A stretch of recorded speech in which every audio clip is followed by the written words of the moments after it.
आप सभी को जय हिंद। एक बार फिर से आप सभी का स्वागत है।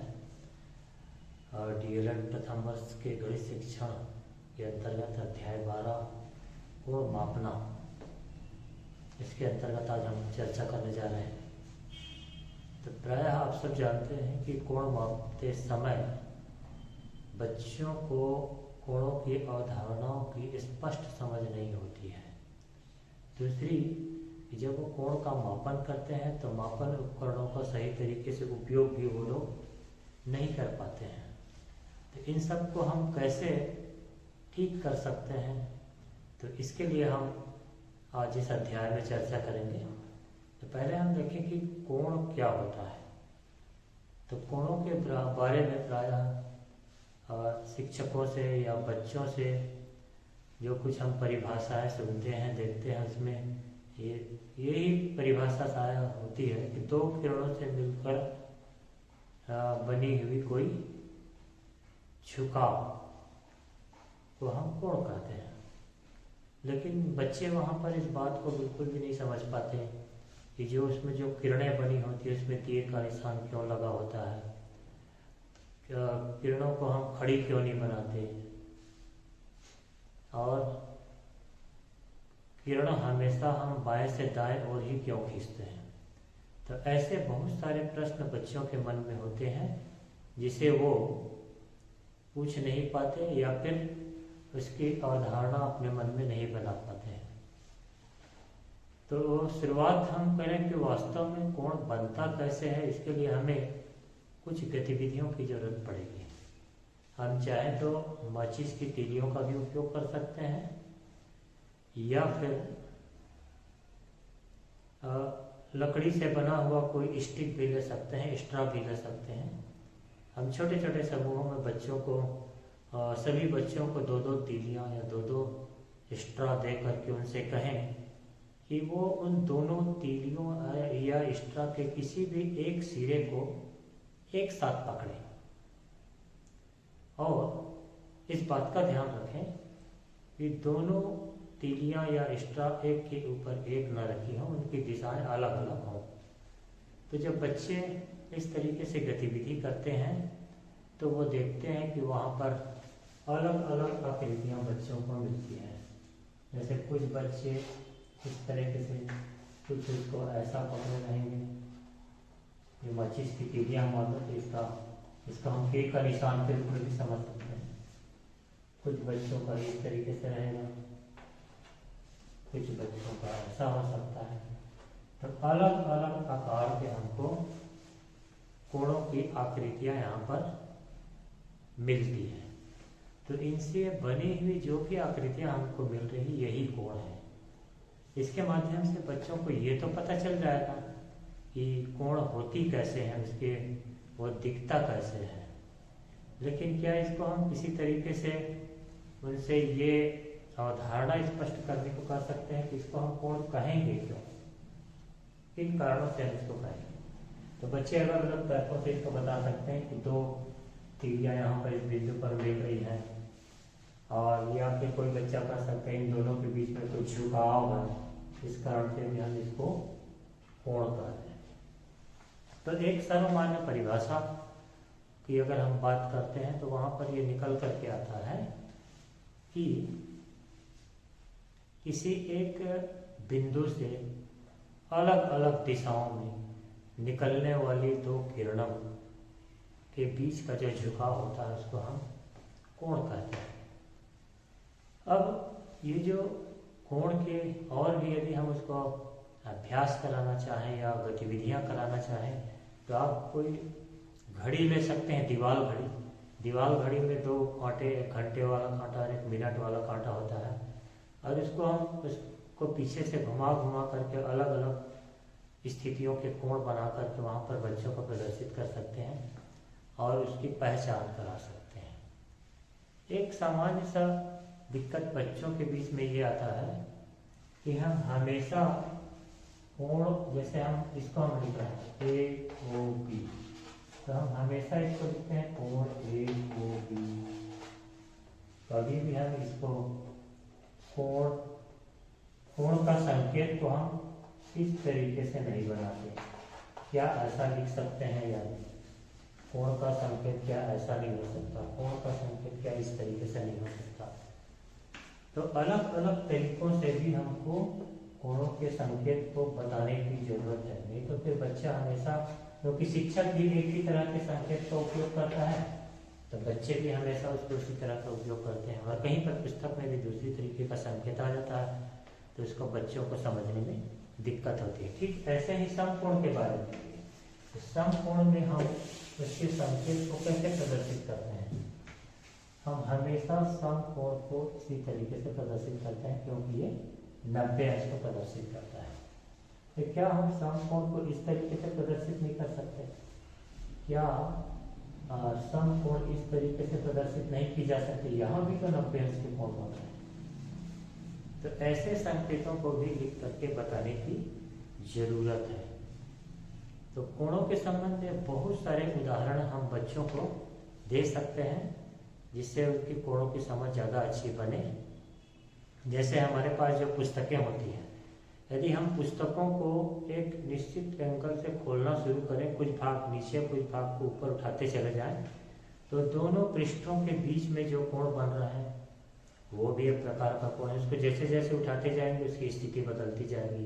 पहले न्यून कोण बनेगा, फिर समकोण बनेगा, फिर अधिक कोण बनेगा, फिर सरल कोण बनेगा।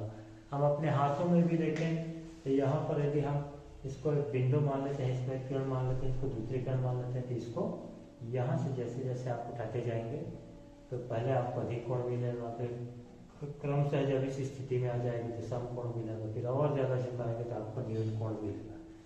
तो इस तरह की स्थितियाँ भी हम अलग अलग तरीक़ों से बच्चों को लगातार बताते रहें तो उनको कोणों के बारे में ज़्यादा अच्छी समझ बनती है। अब कोणों को मापने में बहुत सारी दिक्कतें आती हैं। तो कोणों को मापते समय यदि हम बच्चों को उनके मापन उपकरण, जिसको हम कंपास यंत्र भी कहते हैं, उसके इस्तेमाल का सही तरीके से बताते हैं तो वो कोण को सही तरीके से नाप सकते हैं। सबसे बड़ी दिक्कत क्या है कोणों के मापन में? चांदे को गलत ढंग से इस्तेमाल करना। बहुत सारे बच्चे ऐसे होते हैं जो चांदे को ठीक तरीके से रखना नहीं जानते, उसका शीर्ष क्या है ये नहीं पहचानते, जिस कोण को मापना है उसका हम शीर्ष किसको कहते हैं ये नहीं पहचानते। जैसे यहाँ पर हम लोगों ने मान लीजिए एक कोण ऐसा बना, तो बच्चों को हमेशा ये पता होना चाहिए कि इसमें शीर्ष बिंदु कौन सा है, हम कहाँ पर कोण को नापने जा रहे हैं। तो कोण हम लिखते हैं कोण ए ओ बी, ओ इसका शीर्ष बिंदु है, तो इसी कोण को हमको नापना है। तो कई बार मापन की क्रिया में क्या होती है, क्योंकि हमारे पास चांदा में दोनों तरफ से अंकन होता है, 180 अंश इधर से भी लिखा होता है और 0 से 180 अंश इधर से भी लिखा होता है। तो इसको नापने के बजाय कई बार बच्चे इस दिशा में कोण को नाप देते हैं और इस तरह से उनका कोण का मापन गलत हो जाता है। तो मापन करते समय हमको किन किन चीज़ों की दिक्कतें आती हैं। कई बार इसको परीक्षा में पूछा जाता है कि चांदे का इस्तेमाल करने में बच्चे को क्या दिक्कतें आती हैं। तो सबसे पहले तो ये है कि बच्चे को न्यून कोण और अधिक कोण की समझ नहीं होती है। फिर दूसरा, चांदे का जो शून्य का चिन्ह होता है उसको आधार मानने के बजाय, जैसे यहाँ पर आप देखें कि चांदे का बिंदु यहाँ पर आता है, लेकिन बच्चे उसको यहाँ से नापना शुरू कर देते हैं, यहाँ पर उसको मिला लेते हैं। केंद्र बिंदु यहाँ मिलाना चाहिए, इसके स्थान पर चांदे के निचले सिरे में मिला करके उसको नापने की कोशिश करते हैं, तो उसमें त्रुटिपूर्ण मापन होता है। चांदे में आप देखेंगे कि एक ही बिंदु पर दो प्रकार के अंकन होते हैं। जैसे यहाँ पर 90 अंश आपको दोनों एक साथ मिल जाए, लेकिन यहाँ पर जो 70 अंश होगा, ये 70 अंश होगा, तो ये ऊपर में यहीं पर 110 अंश भी होगा। तो इस तरफ से जब हम नापते हैं तो 110 अंश हो रहा है और इस तरफ से जो मापन वाली प्रक्रिया है उसमें 70 लिखा रहा है। तो दोनों माप एक जगह एक ही बिंदु पर लिखा हुआ है, तो इसको पढ़ने में समझने में बच्चे को दिक्कत हो रही है। कोण का शीर्ष चांदे के मध्य बिंदु पर नहीं होता। जो कोण का ये जो शीर्ष है यदि बच्चा उसको इस चांदे के मध्य बिंदु में नहीं मिला पाता है तो भी उसको त्रुटियां होती हैं। इस तरीके से लाइन बने होते हैं और कुछ ट्रांसपेरेंट भाग प्लेन भी रहता है। तो हमको मिलाना यहाँ पर होता है जहाँ पर इसका केंद्र बिंदु है, और ये जो दो रेखाएं हैं उसको कोण के सरल रेखाओं से मिलाना। फिर एक और परेशानी आती है, चांदे को जब हम कोण के ऊपर रखते हैं तो जो कोण हम नाप रहे हैं वही दिखना बंद हो जाता है। कई बार बच्चे को छोटा सा कोण का चित्र बनाते हैं, वो पूरा पूरा ढक जाता है, तो इसको मापने में बहुत परेशानी होती है। तो इस तरीके से चांदे से कोण को मापते समय इन सारी सावधानियों को पहले समझने की जरूरत है। बच्चे को कोणों के प्रकारों को अच्छी तरीके से समझा दें। चांदे को हमको रखना कैसे है, यहाँ पर शून्य की स्थिति आ जाए, इधर जो रेखा जो किरण बन रहा है जिसको हम कोण की भुजा भी कहते हैं वो इसके ऊपर आना चाहिए। फिर हम पढ़ रहे हैं तो यहाँ पर बिल्कुल यही क्रीम जो सीट में निशान है उसी माप को हम पढ़ेंगे तो हम ठीक तरीके से कोण की मापन कर सकते हैं। फिर तीसरा आता है कि बहुत महत्वपूर्ण बिंदु, अंश क्या होता है, अंश का मतलब क्या है। अंश का मतलब या अंश का अर्थ क्या है, तो इसको प्राय बच्चे ये समझते हैं ये भी सेंटीमीटर मीटर किलोमीटर की जैसा कोई इकाई है, इसको हम दूरी के संदर्भ में लेते हैं। तो ऐसा नहीं है, वास्तव में कोण जो है क्या होता है, किसी भी कोण के झुकाव को मापने की एक इकाई है।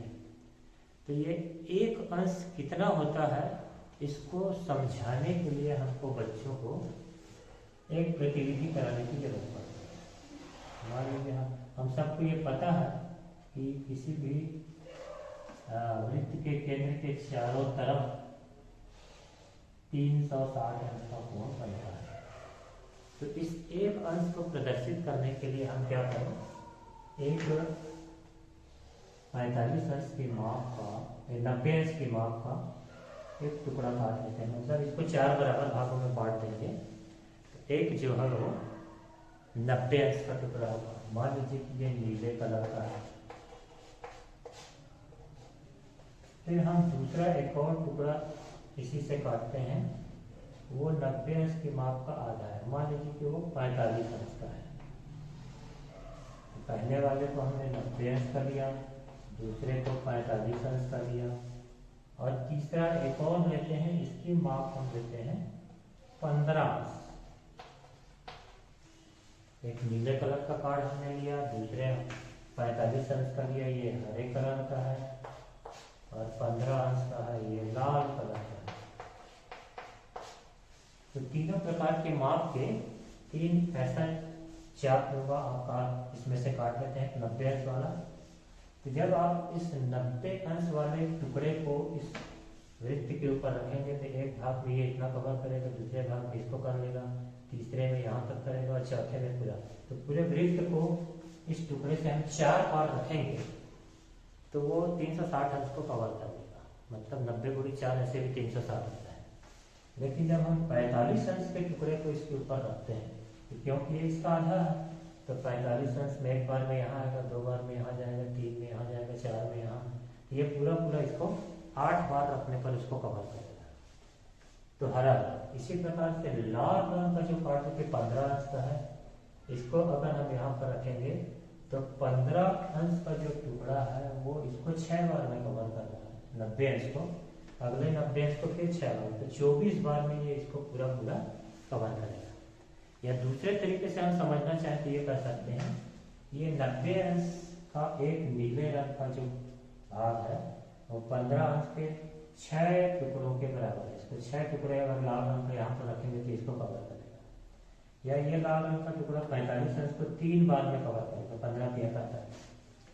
तो इस तरीके से हम अंत में ये बताएं कि 15 अंश का जो टुकड़ा है वो 360 अंश के पूरे वृत्त को 24 बार में कवर कर रहा है।